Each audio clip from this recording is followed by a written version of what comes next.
செத்து போன மனுஷனை குறை சொல்லக்கூடாது. அதுக்கு செஞ்ச பாவம், செஞ்ச குற்றம் அதெல்லாம் பேசக்கூடாதா? பேசுவோம். வரலாறு எப்பொழுதுமே மனிதர்களின் குற்றங்களையும் குறைகளையும் பாவங்களையும் நினைவில் வைத்துக் கொள்ளும் என்பதனை பிள்ளைகளுக்கு சொல்லிக் கொடுங்கள்.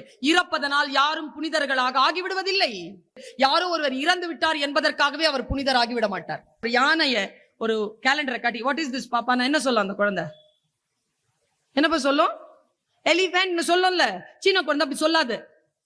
இது யானையின் படம்னு சொல்லும்.